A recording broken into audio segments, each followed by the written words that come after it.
The house had a way of settling that sent chills down his spine, sudden creaks that echoed through the empty halls, like whispers of the past. Mark stood in the middle of the old entryway, the wooden floors beneath his boots cold and unfamiliar. The house, an imposing Victorian relic at the edge of town, had been on the market for months. He'd bought it on impulse, thinking the space would give him the quiet he needed after his divorce. The price was right, the location was remote. He told himself that moving away from the city would help him rebuild. But now, standing in the dim light of the hallway, Mark wasn't so sure. There was something about the house that didn't sit right, something that felt off. Maybe it was the basement. He hadn't planned on investigating it today.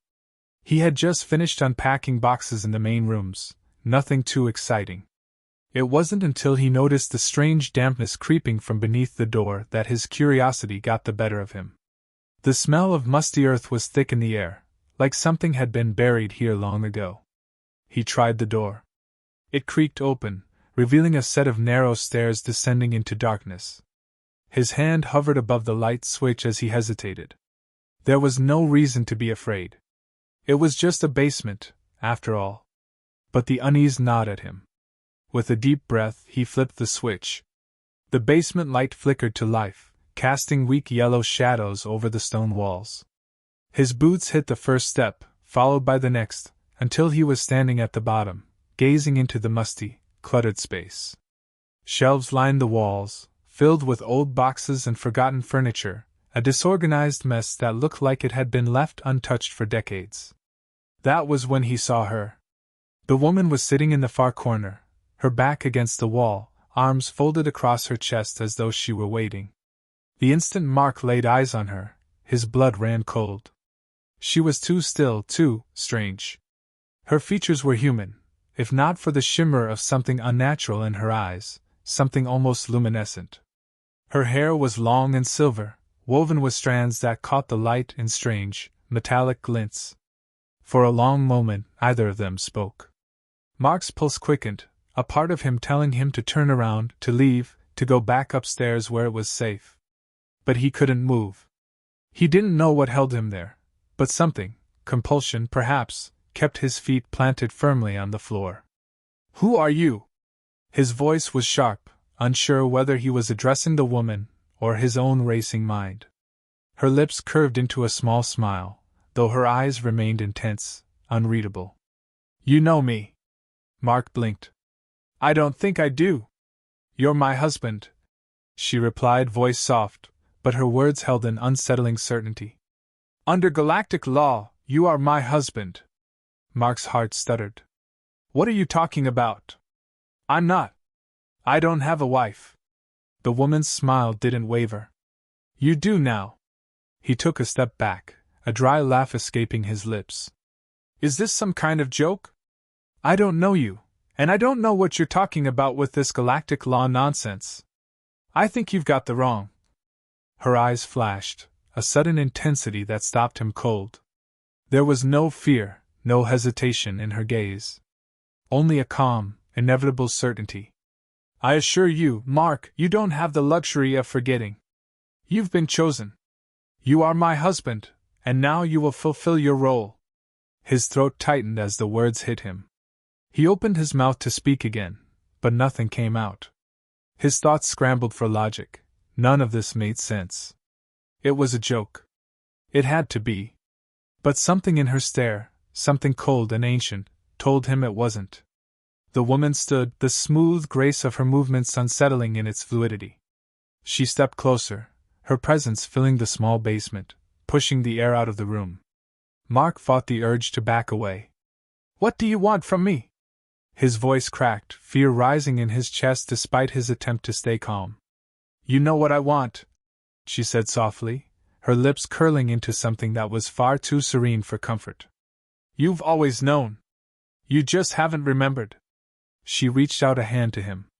Her fingers were long, pale, almost translucent, yet strong in their suggestion. The touch of her hand would carry with it a heavy weight, an unspoken promise. Mark's chest tightened, and for the first time since stepping into this strange house, he felt utterly trapped. "You're mine," she whispered, the words both chilling and intimate, as if they had always been written in the stars. And the house is only the beginning. The walls seemed to close in as she drew nearer. The temperature in the room dropped, and he felt his heart thundering in his chest, the blood rushing in his ears. His hands trembled as he reached for the wall behind him. He had to get out. He had to. But when he looked back at her, the basement door was gone.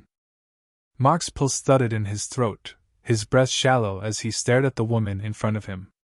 The basement had transformed, or perhaps it had always been like this. The walls, once bare stone, now appeared darker, more oppressive, as if they were pressing in on him. He couldn't make sense of it. His mind was in freefall, caught between disbelief and a gnawing suspicion that the impossible was already happening. The woman, his supposed wife, stood still, her gaze unyielding, almost magnetic. Her features were too perfect, too otherworldly. Every angle of her face was sharply defined in the soft, yellow light, and though she was close enough for him to touch, there was a distance between them that felt like it could swallow him whole. "You can't just," Mark began, but his voice cracked, the words too weak to hold back the rising storm in his chest. "This doesn't make sense. I didn't ask for any of this. I don't even know who you are." Her expression didn't shift. "I'm more familiar to you than you know, Mark." He shook his head. This wasn't real. This couldn't be real. "Stop saying that," he muttered, pacing toward the steps. He reached for the banister, but his hand passed through it. The sensation was like touching fog, there, but not solid. He froze. The basement wasn't just wrong, it was changing, warping. "What the hell is going on?" His voice trembled now. His confusion shifted to panic. Was he losing his mind? The woman's silence lingered, thick and suffocating. Then, her voice cut through the heavy air. "You're not dreaming. I'm here because you called me." Mark stopped. "I didn't call you. I never." "You did," she repeated, her tone soft yet commanding. "With your thoughts, with your need for connection. It's why you bought this house. It's why you're alone. You reached out and I answered." His stomach churned as her words twisted in his mind. He had wanted solitude, peace, after the mess of his divorce. He never asked for this. The basement around him felt like a prison now. The door, the stairs, it all seemed distant, unreachable. He backed away, pressing his hands against the walls, but they felt cold, slick with an alien energy. The woman stepped forward, her presence all-encompassing. She wasn't physically imposing, but she filled the space as if she belonged here. No, as if she controlled it. He opened his mouth to protest again, but her eyes silenced him. "Mark, listen," she said. "I can't leave. Not yet. And neither can you." "Why not?" His voice barely broke the silence. She exhaled slowly, and for a moment, a flicker of something softer passed over her face. "You think you've chosen this life. The quiet, the isolation. But there's no escape from your purpose now." "What purpose?" He spat, frustration bubbling up. "I don't have any goddamn purpose. I just wanted a house away from everything." "You chose a house that belongs to me," she said, as though the answer were obvious. She raised her hand, and a shimmer of blue light danced across her fingers. "You didn't know it then, but this place was meant for us. You just didn't remember." Mark's chest tightened. "Remember? What the hell are you talking about? You were brought here for me." She stepped even closer, her hand brushing his arm. The touch was electric, sending a shock of heat through his veins. "We are bound by a force older than time, older than human understanding. And now, we are bound by galactic law." "Galactic?" He stopped himself. Her words didn't fit any kind of reality he knew. "This isn't possible. This is—" Her fingers dug into his arm, just tight enough to hurt, and he felt something strange pulse beneath his skin. "You've always known," she said, voice lower now, like a whisper of wind before a storm. "You've always carried this within you, even in your dreams. Your kind, humans, are capable of far more than you realize." His heart stuttered in his chest as the weight of her words sank in. Something flickered in his mind, a memory buried deep, long forgotten. Could it be true? Could he have chosen this life, this house, this moment? He was about to speak when the air shifted again. From the shadows something moved. It was like a shape, a flash of dark energy that swirled toward them. The woman looked toward it, her eyes narrowing in concentration. "It's time," she murmured. "You need to understand. You need to remember why you're here." Before Mark could protest, before he could ask any more questions, the lights flickered. The shadows around them seemed to stretch and twist, forming something more than darkness. Then, a sound, like metal scraping against stone, echoed through the basement. Mark spun around, his breath catching in his throat. A figure was emerging from the darkness. It wasn't human. The thing, if it could even be called that, moved like a nightmare come to life. Its limbs were too long, its skin too pale, as though it were made of something not entirely solid. As it stepped forward, a sense of dread hung in the air, thick and heavy. Mark couldn't breathe. The walls seemed to close in on him. The woman's voice broke the silence, low and unwavering. "It's him," she said, her gaze sharp. "Your past, it's catching up with you." Mark turned to her, confusion still fogging his mind. "What is that thing?" She looked back at him, her eyes burning with something like regret. "Someone you've been running from." And then the world tilted. The basement pulsed with a suffocating silence, broken only by the sharp rasp of Mark's breath. The creature, if it could be called that, emerged from the shadows like a dark wraith, its movements fluid and unnatural, as though it didn't belong in the same world as him. Mark stumbled back, his heart pounding in his chest, eyes locked on the thing that had appeared from the depths of the dark. The woman beside him didn't move, her gaze unwavering, calculating. She was studying him, waiting for something to click. For him to understand. The thing stopped a few feet away, its translucent skin shimmering in the dim light. Its eyes, no, its eye, since only one gleamed from the center of its featureless face, was an unsettling shade of violet. Mark swallowed hard, fighting the rising nausea in his gut. This was no dream, no hallucination. It was too real, too terrifying to be anything but. "This is him," the woman said again, her voice quiet but firm. "This is the past that's been hunting you." Mark blinked rapidly, his mind struggling to catch up. His mind still couldn't process the fact that she had just confirmed what his gut had been warning him about. That thing was a part of his past. But he didn't know who it was, or what it wanted. Was it an alien? A threat? Something worse? He turned to the woman. "What do you mean, the past that's been hunting me?" His voice was hoarse, barely a whisper. Who is that thing?" For a fleeting moment, there was something close to regret in her eyes, something he hadn't noticed before, something that seemed to crack the cold, unyielding mask she had worn ever since appearing in his basement. "He's more than you think," she said softly, her words cutting through the tension like a blade. She stepped closer to him, closing the space between them, but this time, Mark didn't recoil. He couldn't. The weight of her presence was undeniable, magnetic. He needed to understand, but there was a gnawing, primal fear keeping him frozen in place.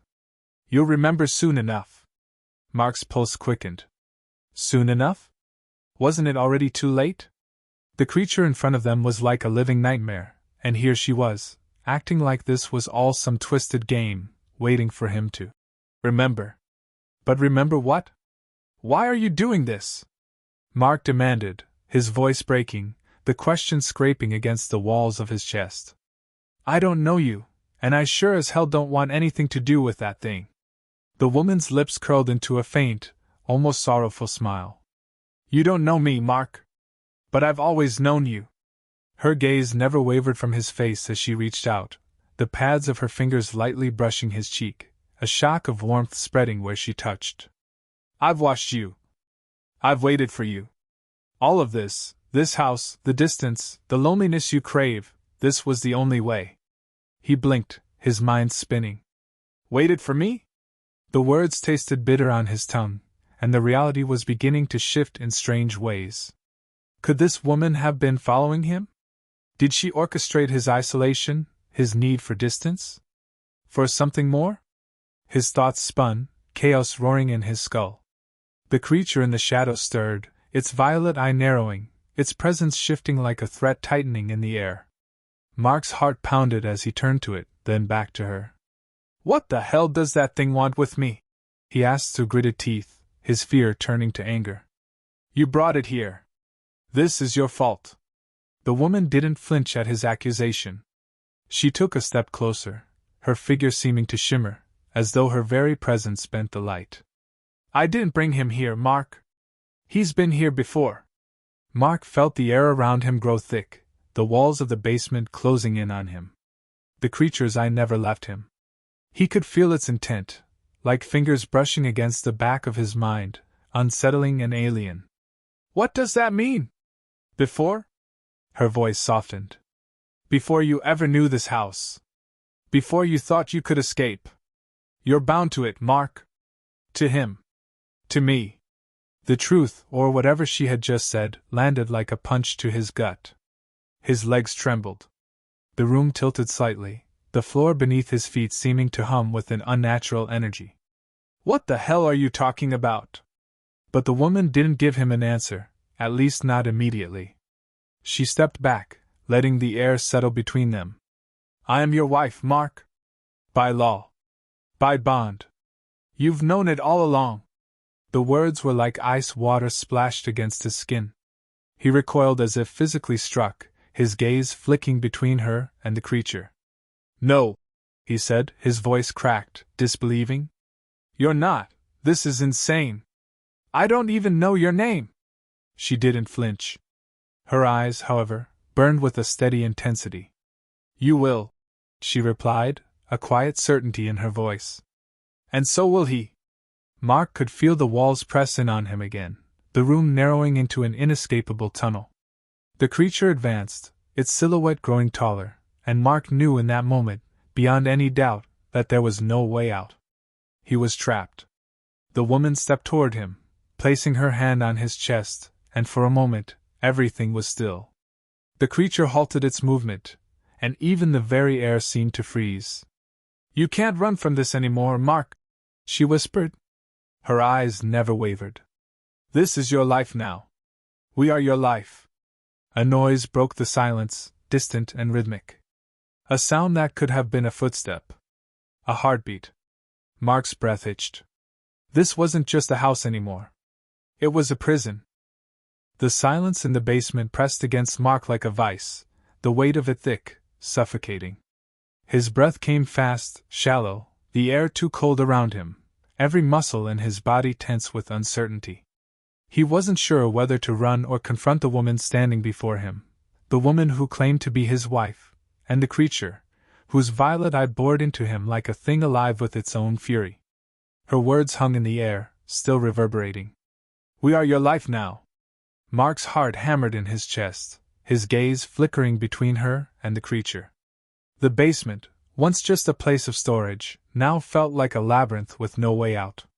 His mind raced to form an escape, any solution, any rational explanation, but it all felt futile. The woman had claimed a bond to him that ran deeper than anything he could understand. And that thing in the shadows? It was bound to her. To him.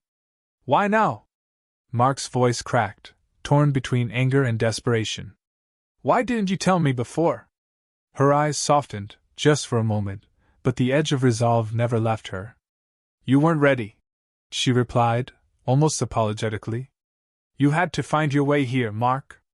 It was the only way it could work." It was a phrase that meant nothing and everything. What did she mean by it?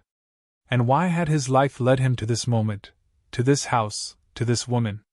He didn't know how to react.